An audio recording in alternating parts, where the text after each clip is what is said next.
दोस्तों, अगर आप हिंदू धर्म के बारे में जानते हैं तो आपने कभी न कभी समुद्र मंथन के बारे में जरूर सुना होगा। पुराने ग्रंथों के मुताबिक ऐसा बताया जाता है कि एक बार देवराज इंद्र अपने स्वर्ग लोक के भोग विलास में इतना मग्न हो गए थे कि वो संसार के प्रति अपनी सारी जिम्मेदारियों को भूल चुके थे। लेकिन जब ऋषियों को देवराज इंद्र की इन हरकतों का पता चला तो उन्होंने इंद्र को समझाने का फैसला किया और सभी ऋषि स्वर्गलोक की तरफ चल पड़े। सभी ऋषियों में सबसे पहले दुर्वासा ऋषि देवराज इंद्र के पास गए और उन्हें ये बात अच्छी तरह पता थी कि देवराज इंद्र अपने भोग विलास और अभिमान में चूर हो चुके हैं। लेकिन इसके बावजूद भी उन्होंने फैसला लिया कि वो देवराज इंद्र को जरूर समझाएंगे, जिससे उन्हें संसार के प्रति अपनी जिम्मेदारियों का एहसास हो जाएगा। इसके बाद जैसे ही दुर्वासा ऋषि देवराज इंद्र के पास पहुंचे तो देवराज इंद्र ने उन्हें अपने सिंहासन पर बैठे बैठे ही नमस्कार किया। देवराज इंद्र के इस बर्ताव से दुर्वासा ऋषि काफी क्रोधित हो गए। फिर भी इसके बावजूद उन्होंने देवराज इंद्र को आशीर्वाद दिया और उन्हें तोहफे में फूलों की एक माला दी। दुर्वासा ऋषि से वो फूलों की माला लेते ही देवराज इंद्र ने उनसे ये कहा कि आप ये सुगंधित फूलों की माला भला क्यों लाए हैं? हमारे स्वर्गलोक में सुंदरता और सुगंध की कोई कमी नहीं है। ये कहते ही देवराज इंद्र ने वो फूलों की माला अपने हाथी ऐरावत के गले में डाल दी, लेकिन ऐरावत हाथी ने उस फूलों की माला को अपने गले से निकालकर कुचल दिया। ये सब देखकर दुर्वासा ऋषि ने इसे अपना अपमान समझ लिया और देवराज इंद्र सहित सभी देवी देवताओं को ये श्राप दिया कि जिस धन, वैभव और लक्ष्मी पर उन्हें इतना घमंड है वो सब उनके पास से छिन जाएंगे और सभी देवी देवता श्रीहीन हो जाएंगे। दुर्वासा ऋषि के श्राप देते ही जब सभी देवी देवता कंगाल हो गए तो वो इस समस्या को सुलझाने के लिए भगवान विष्णु के पास पहुंचे। जिसके बाद भगवान विष्णु ने सभी देवताओं को ये बताया कि क्षीर सागर की गहराई में अपार धन और वैभव होने के साथ साथ अमृत भी रखा हुआ है और जो भी उस अमृत को पी लेता है वो हमेशा के लिए अमर हो जाता है। लेकिन ये सब पाने के लिए सभी देवताओं को राक्षसों के साथ मिलकर समुद्र मंथन करना होगा। भगवान विष्णु की ये बात सुनते ही सभी देवता अपने आपसी मतभेद सुलझाकर राक्षसों के राजा बलि के पास पहुंचे और सभी राक्षसों को भी समुद्र मंथन के लिए राजी किया। इसके बाद सभी देवता और राक्षस मंदराचल पर्वत को उठाकर समुद्र में ले गए और पर्वत के चारों ओर नागराज वासुकी को एक रस्सी की तरह लपेट दिया, जिससे समुद्र मंथन की शुरुआत हुई। दोस्तों, जब समुद्र मंथन पूरा हुआ था तो उसमें से 14 रत्न निकले थे जिनको राक्षसों और देवताओं ने आपस में बांट लिया था। लेकिन उन सभी रत्नों में कई स्त्रियां भी शामिल थी। और अगर आप भी जानना चाहते हैं समुद्र मंथन से प्राप्त उन सभी स्त्रियों के बारे में विस्तार से, तो बने रहिए हमारे साथ वीडियो के अंत तक।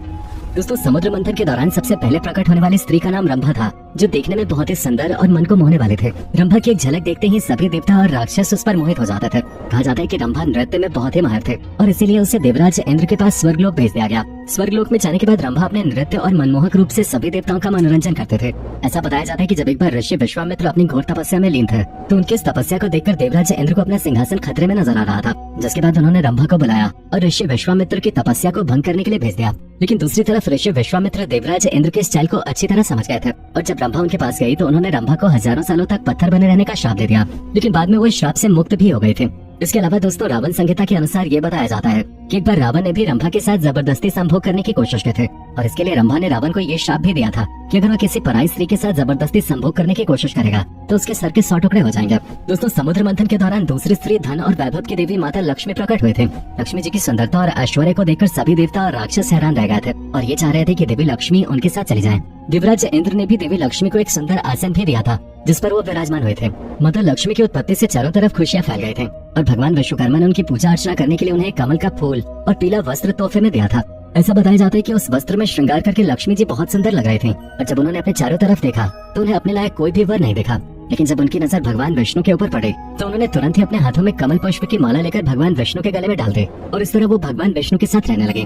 दोस्तों, समुद्र मंथन के दौरान प्रकट होने वाली तीसरी स्त्री का नाम वारुणी था और जब ये प्रकट हुए थे तो इनके चेहरे पर एक मनमोहक सुंदरता के साथ साथ हाथों में मदिरा यानी कि शराब थे। वारुणी देवी की उत्पत्ति जल से हुए थे, इसलिए उन्हें वारुणी नाम दिया गया था और सभी देवताओं ने आपस में फैसला करके इन्हें देवताओं को सौंप दिया था। कोई ग्रंथों के मुताबिक ऐसा भी बताया जाता है कि वरुण नाम के एक देवता थे जो कि हमेशा राक्षसों के हित में रहते थे। उन्हीं से वारुणी देवी का विवाह हुआ था। कुछ लोगों का ऐसा मानना है कि कदम के फूलों से बनाई गई शराब को वारुणी कहते हैं। वहीं दूसरी तरफ बहुत से लोग ऐसा मानते हैं कि खजूर और ताल से बनी हुई शराब को वारुणी कहा जाता है। पौराणिक ग्रंथों के मुताबिक वारुणी को शराब का ही एक प्रकार बताया गया है जिसका इस्तेमाल यक्ष्मा रोग से छुटकारा पाने के लिए किया जाता है। दोस्तों, समुद्र मंथन के दौरान प्रकट होने वाली चौथी स्त्री का नाम तारा था। तारा इतनी ज्यादा खूबसूरत थी कि उसकी एक झलक देखते ही किष्किंधा का राजा बाली और सुषेण दोनों ही उस पर मोहित हो गए थे और वो दोनों ही तारा के साथ विवाह भी करना चाहते थे। कुछ समय बाद नौबत यहाँ तक आ गई थी कि दोनों के बीच तारा को लेकर युद्ध होने लगा था। तभी वहाँ भगवान विष्णु प्रकट हुए और उन्होंने कहा कि आप दोनों ही तारा के पास खड़े हो जाओ। भगवान विष्णु के आदेश के मुताबिक बाली तारा के दाहिनी तरफ और सुषेण तारा के बाहिनी तरफ खड़ा हो गया। इसके बाद भगवान विष्णु ने दोनों को देखकर कहा कि धर्म के अनुसार किसी भी कन्या के दाएं तरफ खड़ा होने वाला पुरुष उसका पति होता है और बाईं तरफ कन्यादान करने वाला पुरुष उसका पिता होता है। इसके मुताबिक बाली को तारा का पति माना जाएगा और भगवान विष्णु के फैसले के बाद बाली ने तारा से विवाह किया था। दोस्तों, समुद्र मंथन के दौरान पांचवी स्त्री रूमी प्रकट हुए थे। ऐसा बताया जाता है कि रूमी अप्सरा भी बहुत ज्यादा सुंदर अप्सराओं में से एक थे और उसका विवाह सूर्यपुत्र सुग्रीव के साथ हुआ था। एक समय की बात है कि सूर्यपुत्र सुग्रीव के भाई बाली ने उसकी पत्नी पर अधिकार कर लिया था, जिसके बाद सुग्रीव ने अपनी पत्नी रूमी को आजाद कराने के लिए प्रभु श्री राम का सहारा लिया और भगवान राम के साथ मिलकर बाली का वध किया और अपनी पत्नी रूमी को वापस पा लिया। दोस्तों वैसे तो हमें सभी पौराणिक ग्रंथों के मुताबिक यही बताया जाता है कि समुद्र मंथन के दौरान केवल 5 स्त्रियां प्रकट हुई थीं, लेकिन कुछ पुराणों के मुताबिक ये भी बताया जाता है कि समुद्र मंथन के दौरान इन 5 कन्याओं के अलावा 2 स्त्रियां और प्रकट हुई थीं, जिनमें से एक का नाम निद्रा देवी था और इनका जिक्र रामायण काल में भी मिलता है। ऐसा बताया जाता है कि जब प्रभु श्री राम को 14 वर्ष का वनवास हुआ था तो लक्ष्मण जी ने अपने बड़े भाई श्री राम के साथ वनवास जाने का फैसला किया था। एक बार की बात है कि जब प्रभु श्री राम और माता सीता कुटिया में आराम कर रहे थे तो लक्ष्मण जी एक पहरेदार के रूप में कुटिया पर पहरा दे रहे थे और तभी की बात है कि लक्ष्मण जी के सामने निद्रा देवी प्रकट हुई और लक्ष्मण जी ने निद्रा देवी से ये वरदान मांगा कि वो 14 सालों के लिए उन्हें निद्रा से मुक्त कर दें। निद्रा देवी लक्ष्मण जी को ये वरदान देने के लिए तो राजी हो गई, लेकिन उन्होंने लक्ष्मण जी के सामने एक शर्त रखी जिसके मुताबिक उनके हिस्से की निद्रा किसी न किसी को तो जरूर लेनी पड़ेगी। तभी लक्ष्मण जी ने निद्रा देवी से ये प्रार्थना की कि उनके हिस्से की निद्रा उनकी पत्नी उर्मिला को दे दी जाए और ऐसा बताया जाता है कि निद्रा देवी के इसी वरदान के कारण लक्ष्मण जी 14 वर्षों तक निद्रा मुक्त रह पाए थे। दोस्तों समुद्र मंथन के दौरान प्रकट होने वाली सबसे आखिरी स्त्री देवी अलक्ष्मी थे। धर्म ग्रंथों के मुताबिक अलक्ष्मी को देवी लक्ष्मी की बड़ी बहन माना जाता है और ये बताया जाता है कि देवी लक्ष्मी की बहन अलक्ष्मी उनसे नफरत करते थे क्योंकि वो दिखने में बिल्कुल भी सुंदर नहीं थे। उनकी आंखें भड़कीली, बाल फैले हुए और दांत बड़े बड़े थे। एक कथा के अनुसार ये बताया जाता है कि देवी लक्ष्मी जब भी अपने पति भगवान विष्णु के साथ होते थे तो अलक्ष्मी भी हमेशा वहाँ पहुँच जाते थे। अलक्ष्मी का ये बर्ताव देवी लक्ष्मी को बिल्कुल भी नहीं पसंद आता था और उन्होंने एक दिन अपनी बहन अलक्ष्मी से कहा कि तुम मुझे और मेरे पति को अकेला क्यों नहीं छोड़ देते। देवी अलक्ष्मी ने इसका जवाब देते हुए कहा कि वो जहाँ कहीं भी जाती हैं कोई उनकी पूजा नहीं करता, इसलिए वो हमेशा उन्हीं के साथ रहेंगे। जिससे क्रोधित होकर देवी लक्ष्मी ने अपनी बहन अलक्ष्मी को ये श्राप दिया कि मृत्यु के देवता तुम्हारे पति होंगे और जहाँ भी लालच, गंदगी, क्रोध, काम वासना आदि होंगे वही तुम्हारा निवास होगा।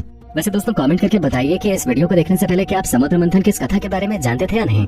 धन्यवाद।